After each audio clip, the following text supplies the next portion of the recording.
एक बार भगवान विष्णु जी शेषनाग पर बैठे बैठे बोर हो गए और उन्होंने धरती पर घूमने का विचार मन में किया। वैसे भी कई साल बीत गए थे धरती पर आए और वो अपनी यात्रा की तैयारी में लग गए। स्वामी को तैयार होता देखकर लक्ष्मी माँ ने पूछा, आज सुबह सुबह कहाँ जाने की तैयारी हो रही है? विष्णु जी ने कहा, हे लक्ष्मी, मैं धरती लोक पर घूमने जा रहा हूँ। तो कुछ सोचकर लक्ष्मी माँ ने कहा, हे देव, क्या मैं भी आपके साथ चल सकती हूँ?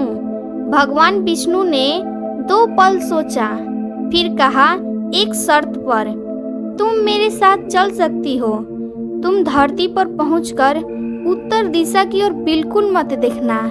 इसके साथ ही माता लक्ष्मी ने हाँ कह के अपनी मनवा ली और सुबह सुबह माँ लक्ष्मी और भगवान विष्णु धरती पर पहुंच गए।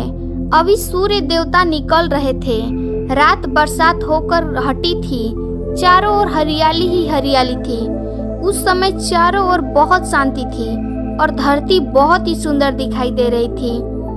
और माँ लक्ष्मी मंत्र मुग्ध होकर धरती को देख रही थी और भूल गई कि पति को क्या वचन देकर आई है। और चारों ओर देखती हुई कब उत्तर दिशा की ओर देखने लगी पता ही नहीं चला। उत्तर दिशा में माँ लक्ष्मी को एक बहुत ही सुंदर बगीचा नजर आया और उस तरफ से भीनी भीनी खुशबू आ रही थी और बहुत ही सुंदर सुंदर फूल खिले थे।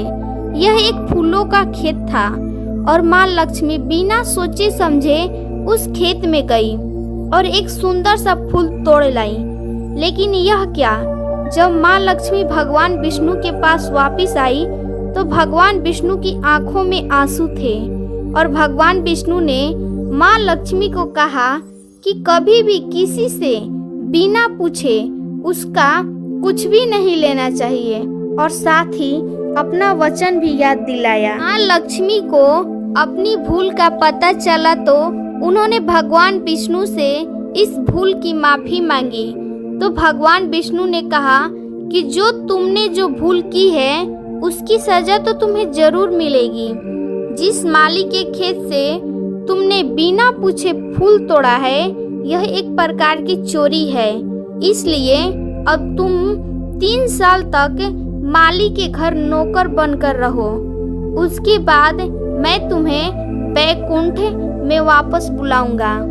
माँ लक्ष्मी ने चुपचाप सर झुकाकर हाँ कर दी और माँ लक्ष्मी एक गरीब औरत का रूप धारण करके उस खेत के माली के घर गई।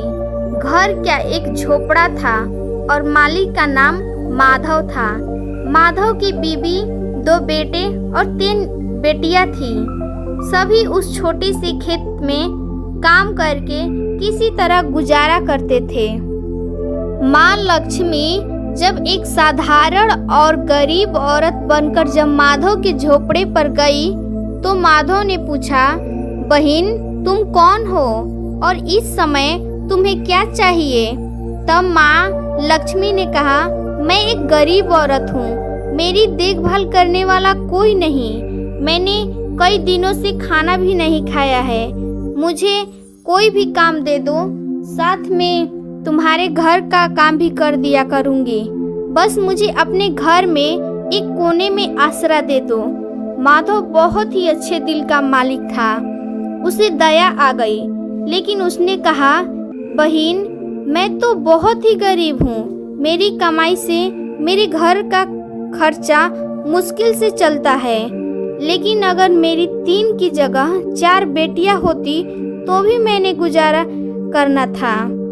अगर तुम मेरी बेटी बनकर जैसा रूखा सूखा हम खाते हैं उस में खुश रह सकती हो तो बेटी अंदर आ जाओ। जिस दिन माँ लक्ष्मी माधव के घर आई थी उसी दिन से माधव को इतनी आमदनी हुई फूलों से कि शाम को एक गाय खरीद ली। फिर धीरे धीरे माधव ने काफी जमीन खरीद ली और सबने अच्छे अच्छे कपड़े भी बनवा लिए और फिर एक बड़ा पक्का घर भी बनवा लिया। बेटियों और बीबी ने गहने भी बनवा लिए और अब मकान भी बहुत बड़ा बनवा लिया था। माधव हमेशा सोचता था कि मुझे यह सब इस महिला के आने के बाद मिला है। इस बेटी के रूप में मेरी किस्मत आ गई है। और अब 2-5 साल बीत गए थे, लेकिन माँ लक्ष्मी अब भी घर में और खेत में काम करती थी। एक दिन माधव जब अपने खेतों से काम खत्म करके घर आया तो उसने अपने घर के सामने द्वार पर एक देवी स्वरूप गहनों से लदी एक औरत को देखा। ध्यान से देखकर पहचान गया, अरे यह तो मेरी मुंह बोली चौथी बेटी यानी वही औरत है। और पहचान गया कि यह तो माँ लक्ष्मी है। अब तक माधव का पूरा परिवार बाहर आ गया था और सब हैरान होकर माँ लक्ष्मी को देख रहे थे। माधव बोला, हे माँ, हमें माफ कर, हमने तेरे अनजाने में ही घर और खेत में काम करवाया है। माँ, यह कैसा अपराध हो गया? हे माँ, हम सबको माफ कर दे। माँ लक्ष्मी मुस्कुराई और बोली, हे माधव, तुम बहुत ही अच्छे और दयालु व्यक्ति हो। तुमने मुझे अपनी बेटी की तरह रखा, अपने परिवार के सदस्य की तरह से। इसके बदले में तुम्हें वरदान देती हूँ कि तुम्हारे पास कभी भी खुशियों की और धन की कमी नहीं रहेगी। तुम्हारे सारे सुख मिलेंगे जिसके तुम हकदार हो। और फिर माँ अपनी स्वामी के द्वारा भेजे रथ में बैठकर बैकुंठ चली गई।